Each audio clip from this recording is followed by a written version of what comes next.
Hello नमस्ते and very good morning to all the notebook ice education for all channel पे आप सभी का स्वागत है। द हिंदू के editorial discussion plus important news discussion के साथ हाजिर हो गए हैं हम। जितने भी टॉपिक्स है उसका थोड़ा सा बैकग्राउंड भी देखते चलेंगे और ओवरव्यू भी लेते चलेंगे, साथ में एक आर्टिकल जो है वो डिस्कस करेंगे। वैसे वो आर्टिकल ऐसा है जिसको हम बहुत बार डिस्कस कर चुके हैं, लेकिन उसमें एक नया जो है स्टेटमेंट वर्डिक्ट जो है कोर्ट का वो जुड़ा हुआ है, तो हो सकता है आपसे कभी प्रश्न पूछ लिया जाए, इसलिए हम उस आर्टिकल को थोड़ा सा डिस्कस करेंगे। बेसिकली जो गवर्नर को लेकर के इशू चल रहा है वेस्ट बंगाल में, उससे रिलेटेड वो आर्टिकल है। लेकिन उसके पहले जितने भी इंपॉर्टेंट न्यूज़ आई हुई है द हिंदू के अंदर में वो हम डिस्कस करेंगे।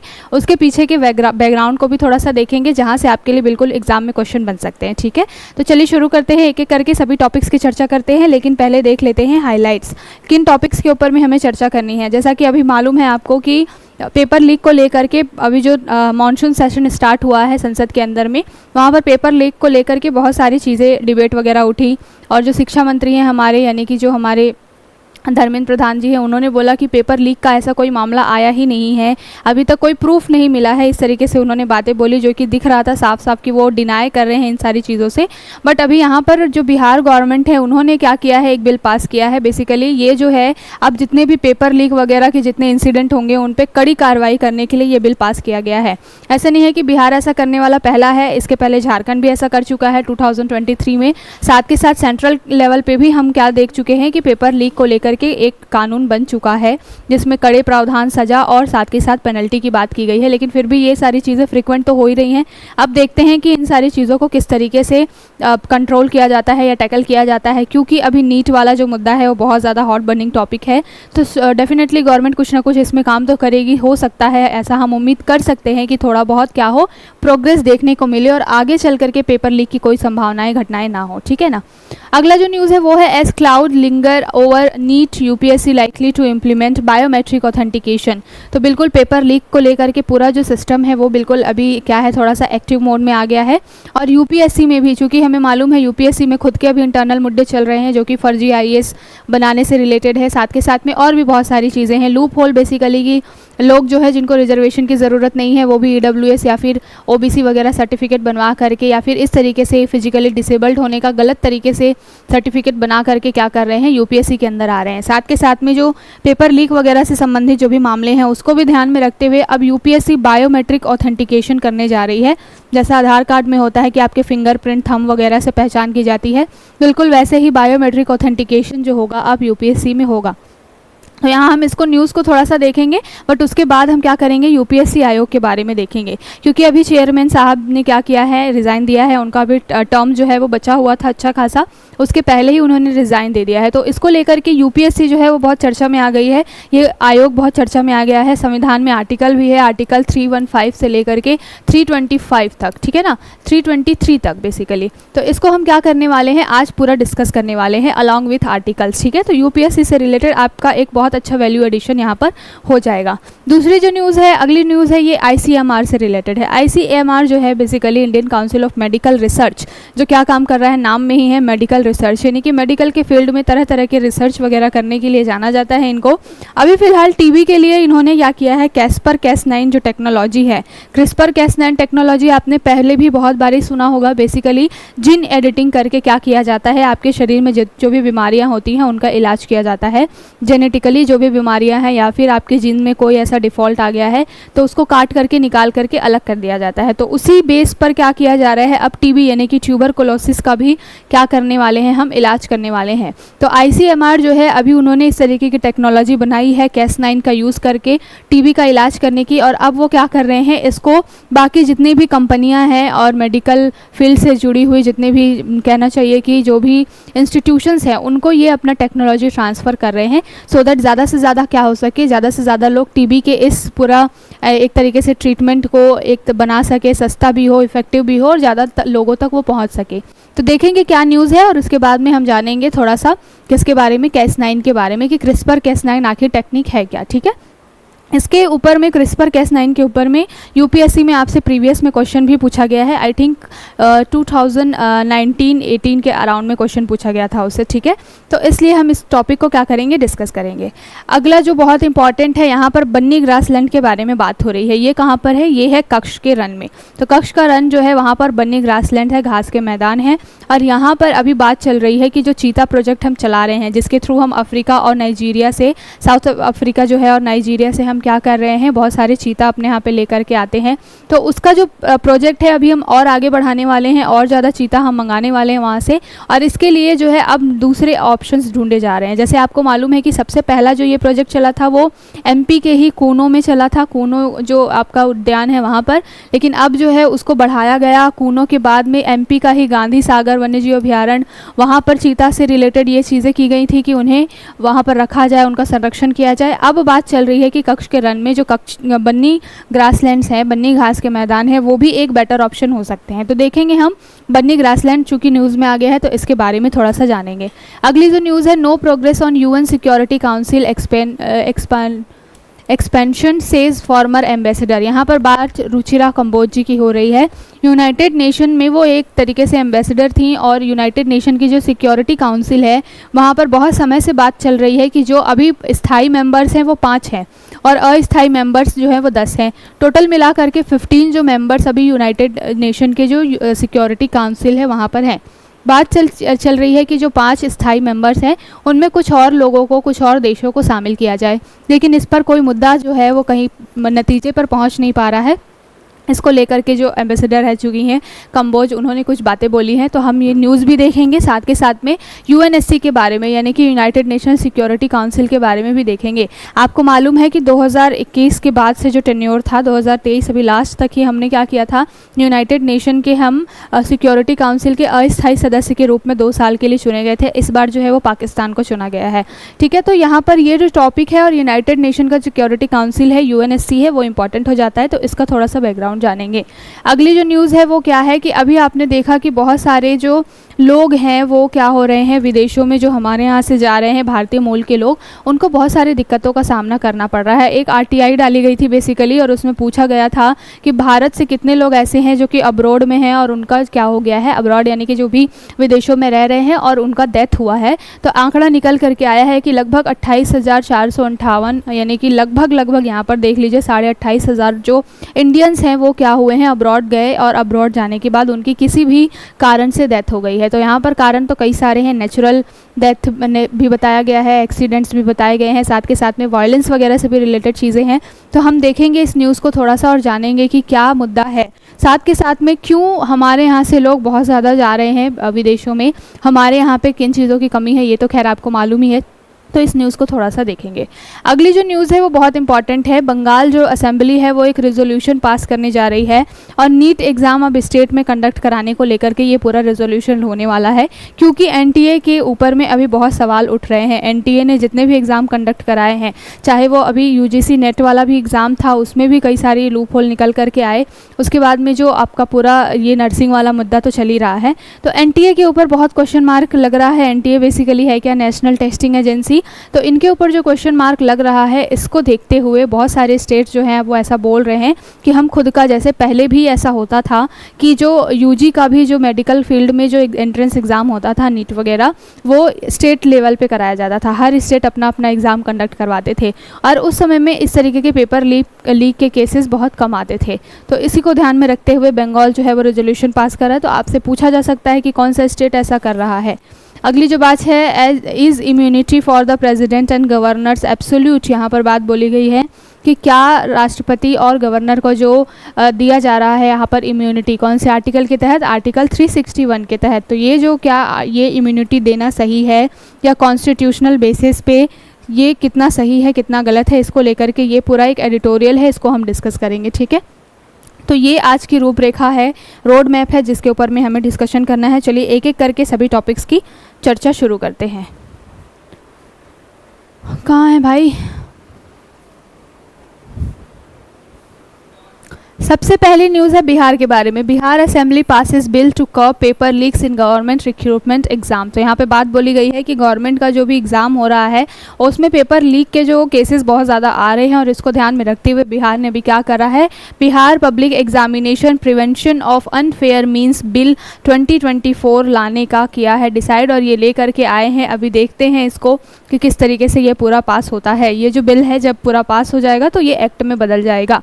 अभी फिलहाल इसमें प्रोविजंस क्या रखे गए हैं कि जो भी व्यक्ति जो है वो इस तरीके के पेपर लीक के मामले में अगर इन्वॉल्व पाया जाएगा तो इसको 3 to 5 ईयर की क्या होगी, जेल हो सकती है। साथ के साथ में जुर्माना जो है वो 10 लाख से लेकर के 1 करोड़ तक का जुर्माना भी लगाया जा सकता है।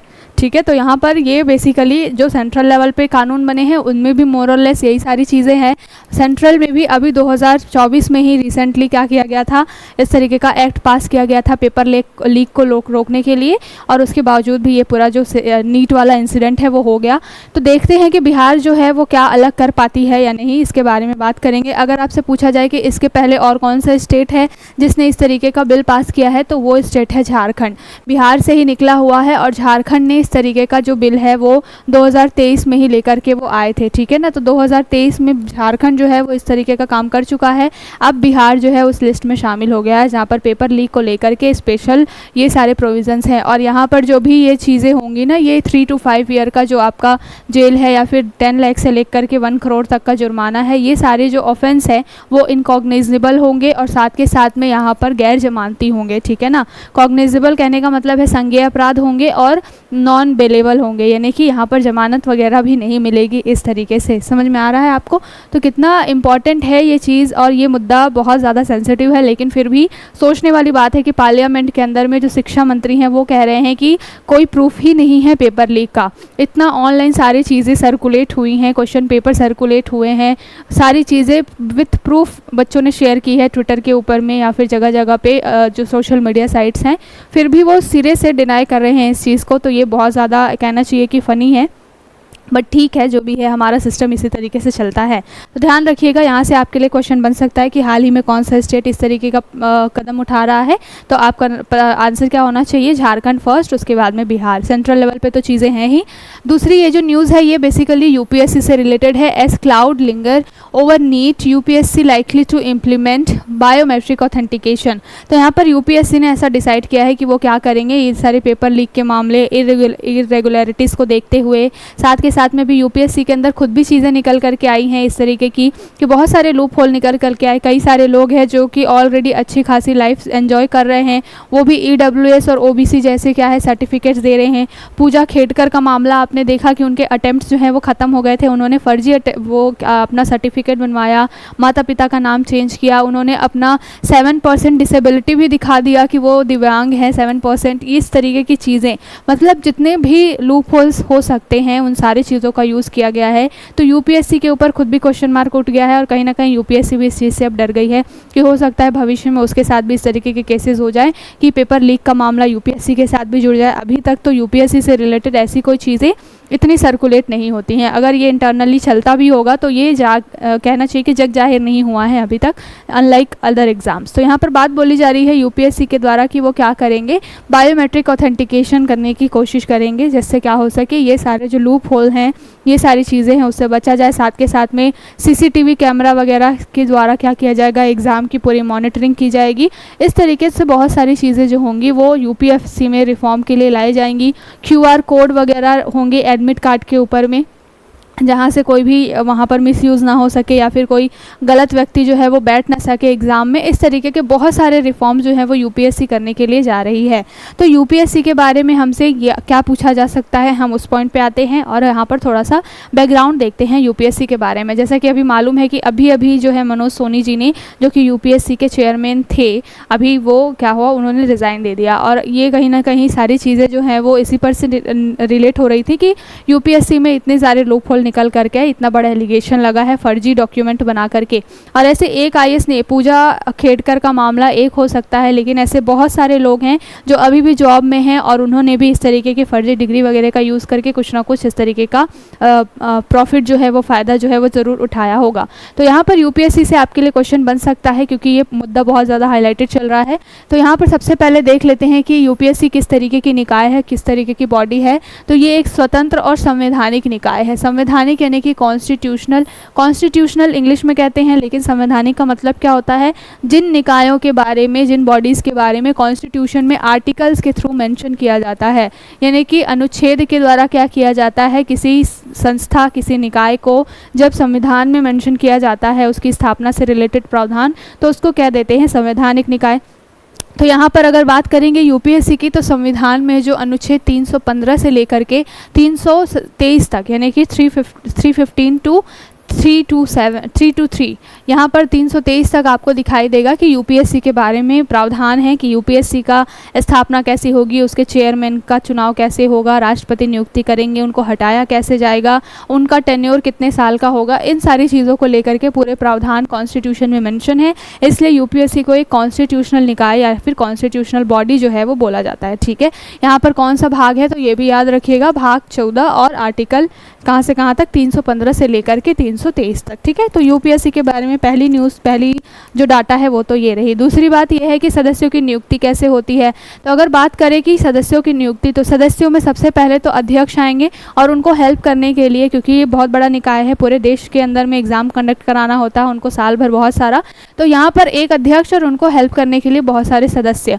और इनकी नियुक्ति कौन करेगा, तो भारत के राष्ट्रपति के द्वारा इनकी नियुक्ति की जाएगी। ठीक है, तो आप समझ सकते हैं भारत के राष्ट्रपति कहने का क्या मतलब है कि कैबिनेट जिनका नाम रिकमेंड करेगी उनको राष्ट्रपति को अपॉइंट करवाना पड़ेगा, क्योंकि राष्ट्रपति जो है वो मंत्रिमंडल की सलाह से ही काम करते हैं। लेकिन यहाँ पर लिखा गया है, मेंशन है कि भारत के राष्ट्रपति जो होंगे वो यूपीएससी के अध्यक्ष का क्या करेंगे, चुनाव करेंगे। पदावधि यानी कि टेन्योर कितना होगा, तो ये हो सकता है 6 वर्ष, यानी कि उन्होंने अपना जो है जब से वो पोजीशन पे बैठे हैं, उस पद पर बैठे हैं, उससे लेकर के 6 वर्ष तक। या फिर एज की बात की जाए तो 65 ईयर्स, यानी कि अगर मान लीजिए कोई व्यक्ति जो है जिसने अभी ज्वाइन किया है, मान लीजिए 63 ईयर की एज में ज्वाइन किया है और 2 साल के बाद ही उसका 65 ईयर का एज ग्रुप जो है वो कंप्लीट हो जाता है, तो उनको रिज़ाइन देना पड़ेगा, क्योंकि अधिकतम 65 वर्ष की आयु तक ही कोई व्यक्ति इस पद पर बैठ सकता है, या फिर जब उन्होंने ये पूरा पद संभाला है तब से लेकर के 6 साल के लिए। इन दोनों में से कोई एक क्राइटेरिया जो है उसको ही फुलफिल कर सकते हैं ये। ठीक है, तो इसको ध्यान में रखते हुए क्या किया गया था, अभी जो मनोज सोनी जी हैं उनको पद पर बैठाया गया था, लेकिन उनका 5 साल का शायद टेन्योर बचा हुआ था, उसके पहले ही उन्होंने क्या कह दिया, रिज़ाइन दे दिया। और फिर वो अलग एंगल आ गया कि आरएसएस वगैरह ज्वाइन करना चाहते हैं वो, ये भी एक अलग मुद्दा आया कि कोई कॉन्स्टिट्यूशनल निकाय, किसी कॉन्स्टिट्यूशनल बॉडी के ऊपर में इतने बड़े पद पर बैठा हुआ कोई व्यक्ति विचारधारा के मामले में कितना सेक्युलर है या कितना किसी पक्ष के बीच में झुका हुआ है, किसकी पक्ष की तरफ झुका हुआ है,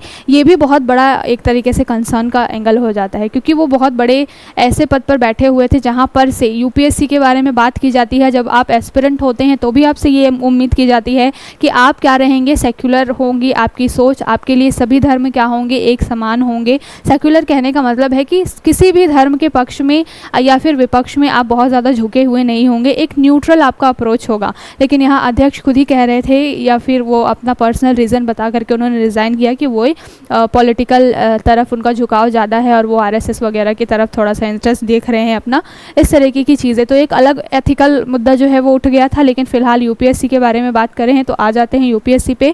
बात की जाए अगर कि क्या पुनर्नियुक्ति हो सकती है इनकी, तो बोला गया है कि कोई भी व्यक्ति जो एक बार इस लोक सेवा आयोग का सदस्य बन गया फिर वो पुनर्नियुक्ति के लिए अपात्र हो जाएगा।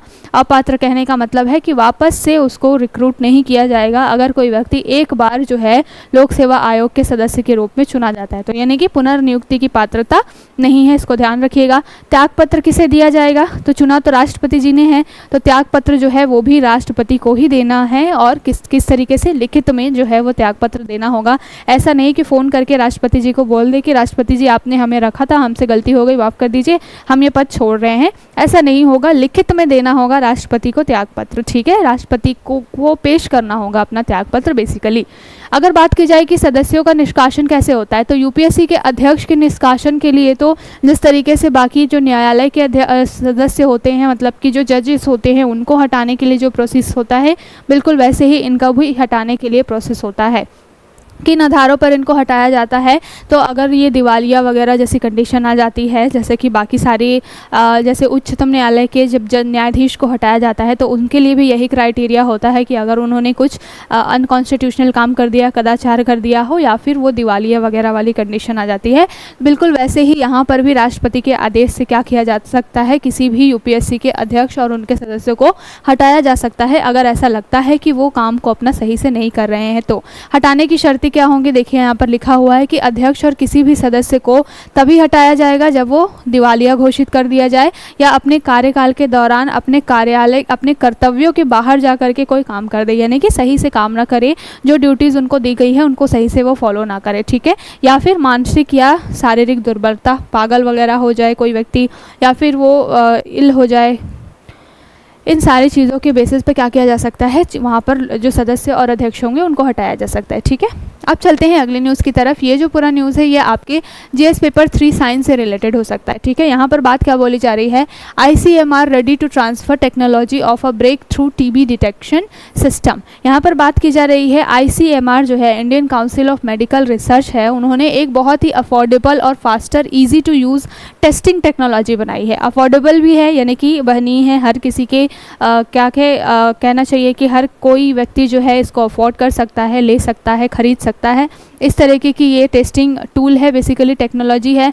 फास्टर है, फास्टर कहने का मतलब क्या है कि बहुत कम समय में ये जांच करके बता देगा कि किसी व्यक्ति को टीबी है या नहीं। दूसरी चीज़ है इजी टू यूज़ है। इजी टू यूज़ मतलब इतना इजी है कि कोई प्राथमिक अस्पताल भी है बहुत छोटा सा, वहाँ पर भी वहाँ के डॉक्टर, कंपाउंडर क्या कर सकते हैं, इसका यूज़ करके क्या कर सकते हैं, टीबी के बारे में पता लगा सकते हैं, यानी कि टीबी को डायग्नोस कर सकते हैं। तो बेसिकली जो टीबी की टेस्टिंग जो है, ट्यूबरकुलोसिस की जो टेस्टिंग है, उसको आसान बनाने के लिए ICMR ने ये टेक्नोलॉजी जो है वो बिल्ड की है। और इस टेक्नोलॉजी का नाम क्या है, CRISPR Cas based TB detection system. तो नाम याद रखिएगा, CRISPR Cas based TB detection system बनाया किसने है, ICMR ने। बेसिकली यहाँ पर बोला क्या जा रहा है कि अभी टीबी ऐसी बीमारी है जिससे हर साल लगभग जो है वो 5 लाख लोगों की डेथ हो रही है, ठीक है। हर साल समझ लीजिए 5 लाख लोगों की डेथ। कोविड-19 जब आया था तो इतनी महामारी फैली थी कि इतने सारे लोगों की डेथ हो रही है, बट टीबी ऑलरेडी बहुत लंबे समय से एग्जिस्ट करता है हमारे इंडिया में, अभी भी बना हुआ है और आगे कई सालों तक रह सकता है। हमने अभी टारगेट रखा है कि 2030 तक हमें क्या कर देना है, टीबी को बिल्कुल एलिमिनेट कर देना है, लेकिन अगर आप देखेंगे तो अभी भी हम थोड़ा उससे बहुत दूर चल रहे हैं। फिलहाल यहाँ पर बात की जाए कि लगभग 5 लाख लोग हर साल मर रहे हैं इस टीबी की वजह से। ट्यूबरकुलोसिस बेसिकली है क्या, सांस से रिलेटेड जो ये बीमारी है, फेफड़ों से संबंधित एक बीमारी है कि लंबे समय तक खांसी वगैरह आ रही है, 6 महीने से ऊपर जनरली बोला जाता है, सांस लेने में दिक्कत, उसके बाद फेफड़ों में ये पूरा क्या करता है, इन्फेक्शन फैलाता है और उसकी वजह से कई सारे लोगों की जान भी चली जाती है। इसका ट्रीटमेंट ऐसा है कि इसका जो कोर्स है अगर आप उसको कंटिन्यूसली फॉलो कर रहे हैं तो हो सकता है कि इससे बचा जा सके या फिर ट्रीट किया जा सके। लेकिन अगर किसी व्यक्ति ने 1-2 महीने कोर्स लिया, 6 महीने का कोर्स है और उसने फिर उसको बंद कर दिया, तो वापस से उसको ये पूरा जो कहना चाहिए कि ट्रीटमेंट का जो कोर्स होता है उसको फिर से शुरू करना पड़ता है। तो ये एक तरीके की बहुत गंभीर बीमारी है जिसमें स्प्रेडिंग जो है वो भी बहुत ज़्यादा है, लेकिन इसका जो ट्रीटमेंट है वो बहुत डिसिप्लिन मांगता है। साथ के साथ में यहाँ पर अभी तक इसको डायग्नोस करने के लिए जो भी सिस्टम था वो बहुत कहना चाहिए कि इफेक्टिव नहीं था, बहुत अच्छा नहीं था, इसलिए कई बारी जो है वो डिटेक्शन सही से नहीं हो पा रहा था।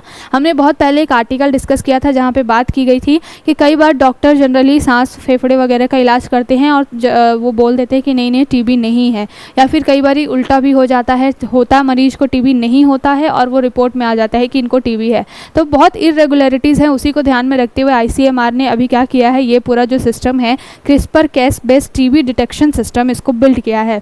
और अभी ICMR करने क्या जा रहा है, इस टेक्नोलॉजी को ट्रांसफ़र करने जा रहा है। ये बहुत अच्छी बात है। जनरली जो है वो कोई भी संस्था, कोई भी इंस्टीट्यूशन ऐसा काम नहीं करती है, चूँकि ये सरकारी एक संस्था है इसलिए इनको करना नैतिक जिम्मेदारी है इनकी। अब ये अपना टेक्नोलॉजी ट्रांसफ़र कर रहे हैं सो दैट बाकी जो कंपनियां हैं, इंस्टीट्यूशंस हैं जो कि मेडिकल फील्ड में काम कर रही हैं या फिर टीबी से रिलेटेड मैन्युफैक्चरिंग करती हैं, वो क्या कर सके, इनका टेक्नोलॉजी का यूज़ करके बिल्कुल इस तरीके का सिस्टम ज़्यादा से ज़्यादा मैन्युफैक्चर कर सके, सो दैट एक तरीके से अवेलेबिलिटी भी रहे, साथ के साथ में डायग्नोसिस जो है वो टीबी का अच्छा खासा हो सके, काफ़ी रैपिड हो सके। यहाँ पर हमने बात कर ही ली कि कितना आंकड़ा है, क्या है। अब थोड़ा सा हम देख लेते हैं क्रिस्पर-Cas9 के बारे में। क्रिस्पर-Cas9 बेसिकली होता क्या है, ये जीन इसका एक बोला जाता है कि ये सीजर है, एक तरीके की कैंची है। किस तरीके की कैंची है? प्रोटीन की कैंची है। प्रोटीन की कैंची इसको क्यों बोला जाता है? क्योंकि देखिए, सबसे पहले अगर इसका फुल फॉर्म जाने, clustered regulatory interspaced short palindromic repeats, बहुत बड़ा सा इसका नाम है। इसको शॉर्ट फॉर्म में क्रिस्पर बोला जाता है। ये बेसिकली क्या है? एक जीन एडिटिंग टेक्निक है। जीन एडिटिंग यानी कि जो भी जेनेटिक बीमारियां मान लीजिए हमारे शरीर में होती है, हमें मालूम है कि हमारे शरीर के अंदर में बहुत सारे जीन्स हैं और उस जीन में कोई भी एक जीन ऐसा होता है जो डिफेक्ट हो जाता है जिसमें, और उसकी वजह से हमें कई सारी बीमारियाँ होती हैं। तो इस क्रिस्पर टेक्निक का यूज़ करके बेसिकली उन जीनों को काट करके हमारी बॉडी से अलग कर दिया जाता है, और जो स्वस्थ जीन्स होते हैं हमारी बॉडी में उनको क्या कर दिया जाता है? फिर से जोड़ दिया जाता है। इससे क्या होता है कि कोई भी बीमारी जो लंबे समय से आपकी बॉडी में बनी हुई है वो बिल्कुल जड़ से ख़त्म हो जाती है।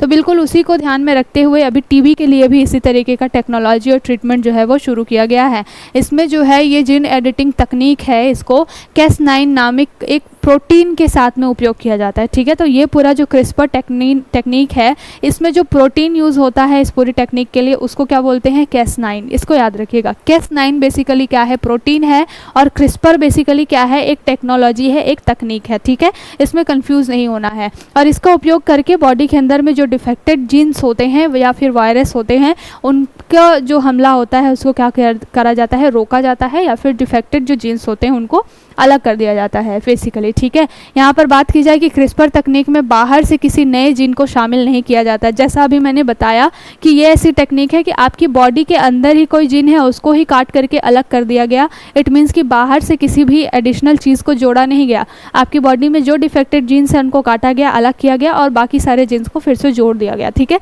तो ये बहुत इंपॉर्टेंट और सही लाइन है कि इसमें बाहर से किसी नए जीन को शामिल नहीं किया जाता। इस तरीके के क्वेश्चन आपसे बन जाते हैं। ये बेसिकली क्या है? आनुवांशिक इंजीनियरिंग के रूप में है। इसका मतलब क्या है कि एक नए जीन को इसमें शामिल नहीं किया जाएगा, किसी मौजूदा जीन को दबा दिया जाता है। मतलब कि क्या?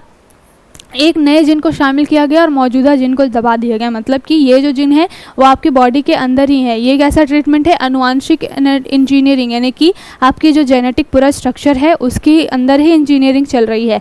जो डिफेक्टेड है उसको दबा दिया गया, काट दिया गया, और जो अच्छे स्वस्थ जो आपके जीन्स है उसको क्या कर दिया गया? और उभार दिया गया। तो ये बेसिकली टेक्निक है किसी भी बीमारी से लड़ने के लिए। अभी इसको क्या बोला गया है? क्रिस्पर Cas9 तकनीक को अक्सर जेनेटिक कैंची भी बोलते हैं, जो कि मैंने अभी आपको बताया कि इसको सीजर भी कहा जाता है। और बेसिकली जैसे कंप्यूटर में कट कॉपी पेस्ट का प्रोग्राम होता है, ढूंढो बदलो प्रोग्राम होता है, बिल्कुल उसी तरीके से ये भी काम करता है कि किसी जिन को कट किया और बाकी सारे जिन्स को वहाँ पर क्या कर दिया? पेस्ट कर दिया। ठीक है, तो याद रखिएगा अभी फ़िलहाल टीबी में जो है इस क्रिस्पर Cas9 टेक्निक का यूज़ होने जा रहा है। तो बहुत इंपॉर्टेंट है। इसके बारे में क्वेश्चन ऑलरेडी यूपीएससी ने प्रीवियस ईयर में पूछा हुआ है, इसलिए ये टॉपिक भी बहुत इंपॉर्टेंट है। अगली जो न्यूज़ है वो क्या है? Grassland Kutch likely to host cheetah from Africa. तो अभी हमें मालूम है कि हम प्रोजेक्ट टाइगर चला रहे थे और उसके तहत हमने क्या किया था? नाइजीरिया और अफ्रीका से, साउथ अफ्रीका से हमने बहुत सारे चीते का जो ग्रुप है वो हमने मंगाया था। उसमें से कई सारे चीते की तो डेथ हो गई, क्योंकि उनका जो एटमॉस्फेयर है रहने का और हमारे यहाँ का जो टेम्परेचर और एटमॉस्फेयर है वो थोड़ा सा मिसमैच था। और बहुत सारी कोशिशें की गई थी, लेकिन उसके बावजूद भी थोड़ा बहुत एक होता है कि तुरंत किसी माहौल से बहुत लंबे समय से लोग रह रहे हों और उनको अचानक से उठा करके किसी, मान लीजिए गर्म प्रदेश में आप रह रहे हों और अचानक से आपको ठंडे प्रदेश में भेज दिया जाए, तो हर कोई सर्वाइव नहीं कर पाता है। बहुत सारे लोगों की इम्यूनिटी अच्छी होती है तो वो सर्वाइव कर जाते हैं, बट हमेशा ऐसा नहीं होता है कि आप तुरंत जा कर के किसी नए एटमॉस्फेयर में सर्वाइव कर पाएँ। तो बिल्कुल यही केस जो हुआ था चीताओं के साथ हुआ था। हमारे यहाँ पे बहुत सारी चीता की डेथ हुई थी। कहाँ पर? कूनो में। कूनो राष्ट्रीय उद्यान जो है कहाँ पर है? ये एमपी में। यहाँ पर जो है ये प्रोजेक्ट टाइगर के तहत चीता लाए गए थे और यहाँ पर बहुत सारी चीता की डेथ हो गई थी। अभी जो है ये बात की जा रही है कि और चीता हम मंगाएं सो दैट क्या हो सके, उनकी ब्रीडिंग जो है और फास्ट हो सके। और इसके लिए हम अल्टरनेट और ऑप्शंस ढूंढ रहे हैं जहाँ पर हम एक एटमॉस्फेयर बना सके जहाँ पर ये चीता जो है विदेश से लाए हुए ये सर्वाइव कर सके। इस कड़ी में हमने एमपी में ही एक गांधी सागर जो वन्यजीव अभ्यारण्य है वहाँ पर भी अभी हमने सेटअप किया है। तो इसके लिए ऑलरेडी जो है वो अप्रूवल मिल चुका है। अभी बात चल रही है बन्नी को लेकर के। यहाँ पर बन्नी जो ग्रासलैंड्स हैं ये बेसिकली कहाँ पर हैं? ये आपको बड़े बड़े ऊँट दिखाई दे रहे हैं, ये पूरा एरिया कहाँ पर है, बन्नी ग्रासलैंड, ये है कच्छ वाला एरिया। तो कच्छ वाला जो एरिया है आपको मालूम है गुजरात के अंदर में, यहाँ पर ये बन्नी ग्रासलैंड्स है और यहाँ पर ये पूरा जो कच्छ का रन वाला एरिया है, यहीं पर जो चीताओं को ला करके उनको एक एटमॉस्फेयर देने की बात की जा रही है। और ऐसा क्यों किया जा रहा है, क्योंकि ये जो बन्नी ग्रासलैंड है यहाँ पर चीता जो है बेसिकली जिनका शिकार करते हैं, जैसे कि हिरन वगैरह हो गए, तो उनके लिए बहुत सारी प्रजातियाँ इस बन्नी ग्रासलैंड्स में हैं, सो दैट जो चीता होंगे उनको अच्छा खासा शिकार मिल जाएगा।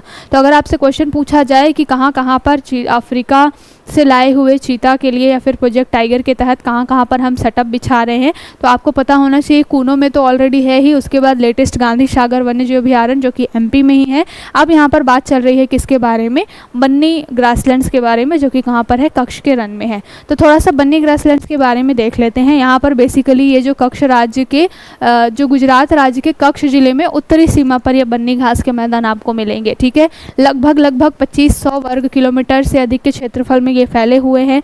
इसके बाद अगर बात की जाए कि कौन कौन सी नदियां हैं, तो बेसिकली यहाँ पर नदियों पर बांध बना करके जो है बन्नी ग्रासलैंड जो है इनको एक आकार दिया गया है, एक स्ट्रक्चर दिया गया है।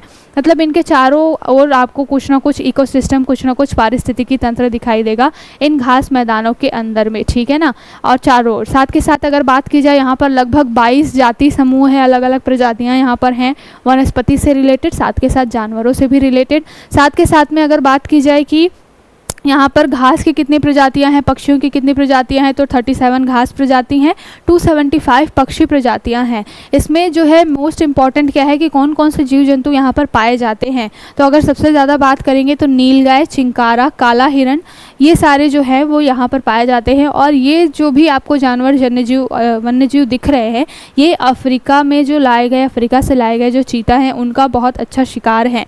इस वजह से ही ये देखा जा रहा है कि उनको फूड की कोई समस्या ना हो, इसलिए बन्नी ग्रासलैंड को अब चुना जाने वाला है चीता प्रोजेक्ट के तहत में। ठीक है, और यहाँ पर बाकी सारी जो इंपॉर्टेंट फैक्ट्स है उसको हमने देख लिया। यहाँ पर वनस्पतियों की कौन कौन सी प्रजाति है, ये कभी पूछा जाए आपसे, तो प्रोसोफिस, जूलीफ्लोरा, क्रेशा, क्रेटिका, साइप्रस, एपीपी और स्रोपोबस, ये सारे जो साइंटिफिक नेम होते हैं बहुत टफ होते हैं। एक बार आप थोड़ा सा इसको गो थ्रू हो जाएं, हो सकता है कि आपको कहीं ना कहीं यूपीएससी एग्जाम्स में कुछ ना कुछ आपको एक दो नाम देखने को मिल जाए और पूछ लिया जाए कि निम्नलिखित में से ये किस प्रजाति से बिलोंग करते हैं। ये किसी घास की प्रजातियां हैं, या फिर ये वनस्पति प्रजातियां हैं, या फिर ये जानवर से रिलेटेड है, तो इस तरीके से आपसे पूछा जा सकता है। ठीक है, अब अगली न्यूज़ है, no progress on UN security council expansion says former ambassador. यहाँ पर ये आपको जो दिखाई दे रहे हैं ये क्या है, फॉर्मर इंडियन एम्बेसडर रह चुकी हैं, कहाँ पर, यूनाइटेड नेशन में। इनका नाम क्या है, रुचिरा कंबोज। तो रुचिरा कंबोज ने अभी कुछ बातें बोली हैं, किसको लेकर के, यूनाइटेड नेशन सिक्योरिटी काउंसिल यानी कि यूएनएससी को लेकर के। बेसिकली ये क्या है, यहाँ पर हम बात करेंगे आगे। अभी मुद्दा क्या हुआ है, चूँकि यहाँ पर यूएनएससी में 5 स्थायी सदस्य हैं, जिसमें ये 5 स्थायी सदस्य आपको ऐसे दिखाई देंगे, बेसिकली जो सेकेंड वर्ल्ड वॉर के समय में मित्र राष्ट्र थे, तो उनको ही उठा करके क्या कर दिया गया है, इनके स्थायी सदस्य बना दिया गया है और इनको जनरली P5 नाम दिया गया है। ठीक है, तो ये जो P5 हैं ये बेसिकली यूनाइटेड नेशंस के स्थायी सदस्य हैं। इसके बाद 10 जो हैं अस्थायी सदस्य 2-2 साल के लिए चुने जाते हैं यूनाइटेड नेशन के अंदर में। यहाँ पर ये बात चल रही थी कि अब ये जो P5 है इसको जो एक्सपांड कर दिया जाए और कुछ और जो देश हैं इंक्लूडिंग इंडिया, इनको क्या किया जाए, स्थायी सदस्य के रूप में यूनाइटेड नेशन में क्या हो, मान्यता दी जाए। इसको लेकर के बहुत डिबेट है, अलग अलग स्टेट्स जो है वो जो कंट्रीज़ हैं अलग अलग, जो जैसे कि आपका जापान हो गया, इंडिया हो गया, ये बार बार ये मुद्दा उठाते हैं, लेकिन फिर भी किसी कंक्लूज़न पे नहीं पहुंच पा रहे हैं ये लोग।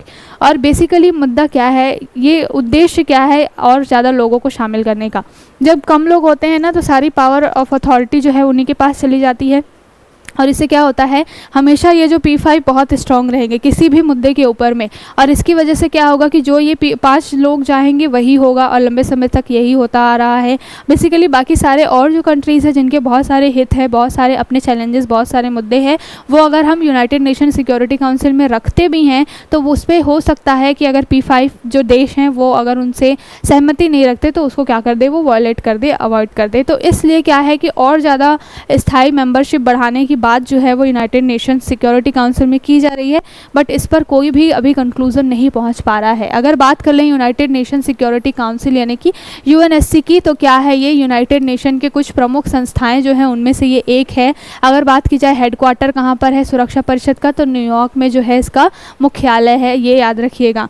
बात की जाए कितने सदस्य हैं, तो लगभग 15 मेंबर्स हैं, 5 जो हैं वो स्थायी प्लस 10 जो हैं वो अस्थायी, जो कि 2 साल के लिए चुने जाते हैं। कौन कौन से स्थायी मेंबर्स हैं अगर देखा जाए, इनको P5 बोला जाता है, जैसा मैंने भी बताया। इसमें आपका यूके, चाइना, फ्रांस, रशिया और अमेरिका, ये जो हैं 5 जो आपको स्थायी सदस्य दिखाई देंगे। और इसके बाद जो 10 अस्थायी सदस्य हैं जो कि अलग अलग रीजन से आते हैं, जैसे एशिया रीजन से, अफ्रीका से, लैटिन अमेरिका के जो देश होंगे वहाँ से 1-2 लोगों को चुना जाएगा। इस तरीके से बाकी सारे जो कॉन्टिनेंट्स हैं वहाँ से भी एक ना एक रिप्रेजेंटेटिव रहता है। कहाँ पर?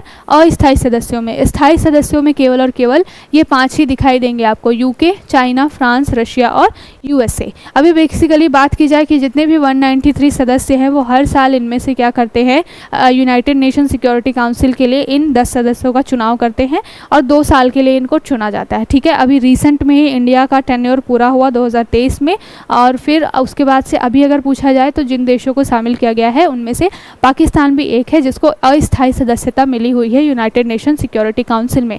अब यहाँ पे देखिए कि ये 10 अस्थायी क्षेत्र में कौन कौन से क्षेत्रीय आधार हैं या किन किन रीजन से और देशों को चुना जाता है।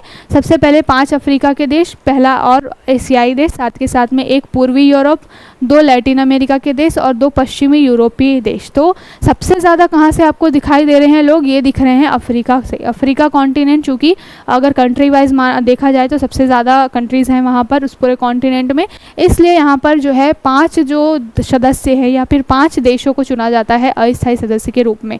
साथ के साथ एशिया से भी 3-2 इस तरीके से चलता रहता है ये।